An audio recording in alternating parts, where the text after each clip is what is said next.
మాత్రం సబ్బండ వర్గాల యొక్క అభిప్రాయం ఏంటిది, మేధావుల అభిప్రాయం ఏంటిది, ఇంటలెక్చువల్స్ ఏం చెప్తున్నారు, డాక్టర్స్ కానీ ఇతరత్ర యూనివర్సిటీ విద్యార్థులు కానీ అవుట్సోర్సింగ్ ఎంప్లాయీస్ కానీ ఎవరైతే వీళ్ళు ఆటో కార్మికులు కానీ అన్ని వర్గాల సంబంధించినటువంటి వ్యక్తులను ఈ యొక్క యాత్ర ద్వారా కలవనున్నారన్న. ఓకే, థ్యాంక్ యూ శ్రీకాంత్ గారు. ఇక మనతో పాటు జూమ్లో జాయిన్ అవుతున్నారు బాలగారు, పొలిటికల్ అనలిస్టు. అదే క్రమంలో లింగం యాదవ్ గారు, కాంగ్రెస్ అధికార పార్టీకి సంబంధించిన ప్రతినిధి.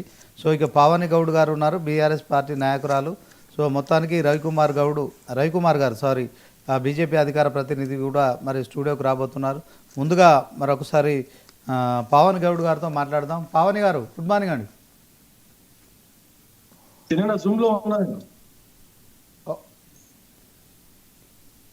Okay okay okay so Ravikumar గారు, గుడ్ మార్నింగ్ అండి. మీరు స్టూడియోకి వస్తారని చెప్పారు. ఓకే ఓకే పావని గౌడ్ గారు చెప్పండి, ఎట్లా చూస్తారు? మొత్తానికి జూబ్లీహిల్స్ ఉప ఎన్నిక వేడి రాజుకుంటుంది, మీరు కూడా ప్రచారం చేస్తున్నారు. అక్కడ పరిస్థితులు ఎలా ఉన్నాయి? సో సునీతమ్మ గారు కంటతడి పెట్టుకుంటున్నారు. సో దాన్ని బీఆర్ఎస్ కేవలం సానుభూతి, మరి ఆమె కన్నీళ్లతో గెలవాలనుకుంటుందా? మరి దీనికి ఏం చెప్తారు చెప్పండి పావన్ గౌడ్ గారు. హలో, నమస్తే అండి. ముందుగా 99 టీవీ ప్రేక్షకులకు మరియు నాతో పాటు ప్యానెల్లో పాల్గొంటున్న వాళ్ళకి అందరికీ నమస్తే. మీరు అడిగిన ప్రశ్నకి ఏంటంటే, ఒక ఆడబిడ్డకు అన్నిటి మీద రాజకీయాలు చేసే దుర్మార్గులం అయితే కాదు, ఇంకొకటి ఆడబిడ్డకు అన్నిటితో గెలవాలని చూసుకునేటోళ్ళం కూడా కాదు. ఎందుకంటే జూబ్లీ హిల్స్ 10 సంవత్సరాలల్లా హైదరాబాదు బీఆర్ఎస్ పార్టీ ప్రభుత్వం హయాంలా మరియు కేసీఆర్ గారి పాలనలా రామన్న గారి కృషితోటి ఏ విధంగా అభివృద్ధి అయిందో మాకు అందరికీ, అంటే మనకే కాదు జూబ్లీ హిల్స్ ప్రజలకు కూడా తెలుసు. మాగంటి గోపీనాథ్ అన్న గారు పేద బడుగు బలహీన వర్గాల ఆప్తుడై వాళ్ళలో తల్లో నాలుకలాగా మెదిలిన నాయకుడు ఆయనే, ప్రజానాయకుడు. 4 సార్లు గెలిచిన నాయకుడైనే, 3 సార్లు గెలిచిన నాయకుడైనే. ఆయనను అసలు ఏంటంటే ఆయనను కోల్పోవడం అనేది బీఆర్ఎస్ పార్టీకి తీరని లోటు అండి. ఇంకొకటి జూబ్లీ హిల్స్ ప్రజలకు కూడా తీరని లోటే.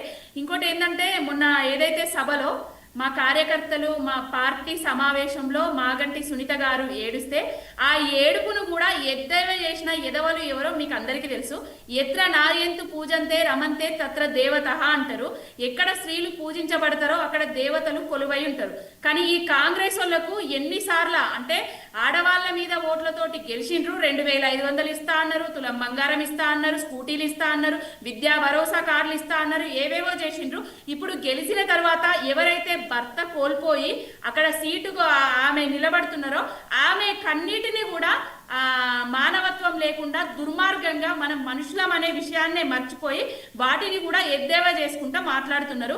వాళ్ళు ఎవరో కాదు, ఇదివరకు పార్లమెంట్లో ఎంపీగా ఉన్న వాళ్ళు, ఇప్పుడు మంత్రిగా ఉన్న వాళ్ళు, ఇదివరకు మంత్రులుగా చేసిన వాళ్ళు ఈ విధంగా మాట్లాడడం అనేది దుర్మార్గం అండి, దుష్టం అండి.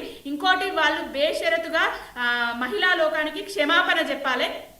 అయితే కాంగ్రెస్ వాళ్ళు చేసింది ఏం లేక, చెప్పుకోవడానికి ఏం లేక, ఇంటింటికి పోతే హైడ్రా అని లొల్లి పెడుతున్నారు. కాబట్టి హైదరాబాద్ లో జూబ్లీ హిల్స్ ప్రజలు ఓట్లేస్తారో వెయ్యరో అనే ఉద్దేశంతో ఈ విధంగా డైవర్షన్ పాలిటిక్స్ చేస్తున్నారు.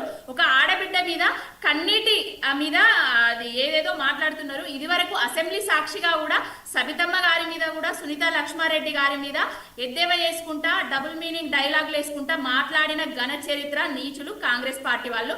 ఇంకొకటి, కాంగ్రెస్ పార్టీలా సోనియమ్మ గారిని ఏదైతే బీజేపీ ఎంపీ గారు ఏవైతే అసభ్యకరంగా మాట్లాడినప్పుడు మా బీఆర్ఎస్ నాయకులు, మా పార్టీ అధ్యక్షుల వారు కేసీఆర్ గారు ఏ విధంగా ఖండించిండ్రో మనందరికీ తెలుసు. ఆ సభ్యత సంస్కారం ఉన్నోళ్ళం మేము.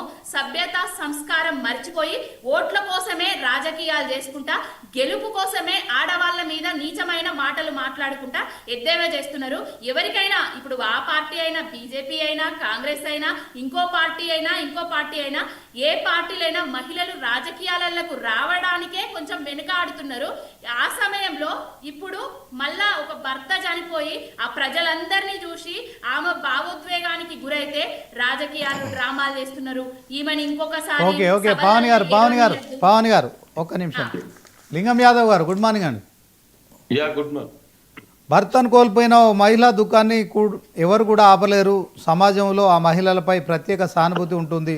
ఆపుకోలేని దుఃఖాన్ని కూడా విమర్శిస్తున్న కాంగ్రెస్ మంత్రుల తీరు తీవ్ర ఆక్షేపణీయం. యావత్ మహిళా లోకం మిమ్మల్ని క్షమించదు. మీ మాటలు ఒక సునీతమ్మకే కాదు, మీ అగ్రనేత సోనియమ్మ లాంటి వాళ్ళను కూడా మీరు విమర్శించినట్టు భర్తలను